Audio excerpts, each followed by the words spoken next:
आणि आता एक नजर टाकणार आहोत तुमच्या आमच्यासाठी महत्त्वाच्या असणाऱ्या बातम्यांवर, अर्थात कामाच्या बातम्यांवरती। ईपीएफ बॅलन्स तपासण्यासाठी आता लांब रांगेत किंवा वेबसाईटच्या फेऱ्या मारण्याची गरज नाहीये। ईपीएफओने व्हॉट्सअप हेल्पलाईनद्वारे पीएफ खात्याची माहिती मिळवणं अधिक सोपं केलंय। तुमच्या राज्याचा किंवा कार्यक्षेत्राचा अधिकृत व्हॉट्सअप नंबर शोधून तुम्ही अवघ्या काही मिनिटातच तुमच्या खात्यातील शिल्लक रक्कम आणि पासबुक मोबाईलवरतीच पाहू शकता। ईपीएफओने संपूर्ण देशासाठी एकच नंबर न ठेवता प्रत्येक राज्याच्या आणि क्षेत्राच्या प्रादेशिक कार्यालयानुसार स्वतंत्र व्हॉट्सअप नंबर्स दिलेले आहेत। त्यामुळे मुख्य सर्व्हरवरती एकाच वेळी येणारा डेटा हा ट्रॅफिक विभागाला जातो आणि युजर्सना जलद प्रतिसादही मिळतो। तर नागरिकांच्या अधिक सुरक्षित आणि सुलभ तसंच आधुनिक स्वरूपातील शिधापत्रिका उपलब्ध करून देण्यासाठी राज्य सरकारने क्यूआर कोड आधारित स्मार्ट शिधापत्रिका वितरणाचा महत्त्वाकांक्षी निर्णय घेतलाय। 15 ऑगस्टपासून शिधापत्रिका वितरण मोहिमेला सुरुवात होणार आहे। राज्यातील सुमारे 1,86,00,000 कुटुंबांना स्मार्ट शिधापत्रिका वितरित करण्याचं उद्दिष्ट निश्चित करण्यात आलंय।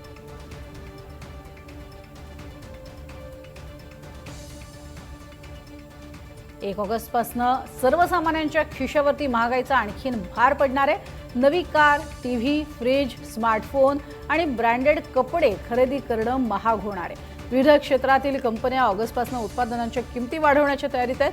त्यामुळे ग्राहकांना या वस्तू खरेदी करण्यासाठी जास्तीचे पैसे मोजावे लागणार आहेत। अमेरिका इराण यांच्यातील युद्धाचा तणाव, कच्च्या मालाच्या वाढलेल्या किमती, वाहतूक खर्चातील वाढ आणि सातत्यानं डॉलरच्या तुलनेत रुपयामध्ये होणारी चढउतार यामुळे कंपन्यांच्या उत्पादन खर्चात मोठी वाढ झाली आहे। सध्या बहुतांश घरांवरती सोलर पॅनल पाहायला मिळतात, मात्र ते फक्त दिवसा उन्हातच वीज तयार करतात। मात्र एक संशोधन करण्यात आलंय ज्यामुळे रात्री किंवा पुरेसा सूर्यप्रकाश नसतानाही वीज निर्मिती शक्य होणार आहे। डॉक्टर संजय ढोबळे आणि डॉक्टर विजय पावडे यांनी एक संशोधन केलंय। यात त्यांनी दोन्ही बाजूंनी वीज बनवू शकणाऱ्या सोलर पॅनलच्या वर आणि खाली साधे एलईडी बल्ब लावले।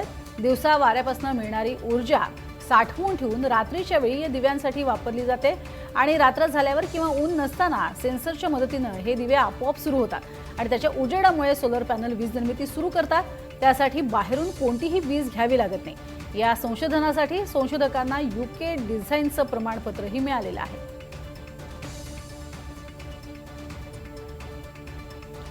एसटी प्रवासादरम्यान शासनाच्या विविध प्रवासी सवलतींचा लाभ घेण्यासाठी एनसीएमसी स्मार्ट कार्ड अनिवार्य करण्याचा निर्णय, ज्याला राज्य सरकारने 1 सप्टेंबरपर्यंत मुदतवाढ दिली आहे, परिवहन मंत्री प्रताप सरनाईक यांनी हा निर्णय जाहीर केला।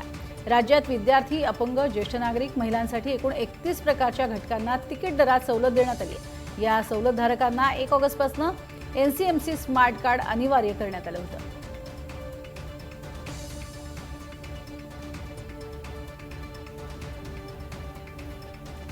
सलग 1 महिना तुपात भाजलेले मखाणे खाल्ल्यास आरोग्यावर अत्यंत सकारात्मक परिणाम दिसतात। मखाण्यांमधील प्रथिने आणि फायबरमुळे पोट दीर्घकाळ भरलेलं राहून वजन नियंत्रणात येतं। तसंच पचन संस्था सुधारून बद्धकोष्ठता आणि ॲसिडिटीचा त्रास दूर होतो। याशिवाय यातील अँटीऑक्सिडंट्स आणि अमिनो ॲसिड महिलांमधील हार्मोनल संतुलन योग्य राखण्यासाठी आणि रजोनिवृत्तीच्या काळात विशेष फायदेशीर ठरतं। मखाण्यांचा ग्लायसेमिक इंडेक्स खूप कमी असल्यामुळे रक्तातील साखर अचानक वाढत नाही।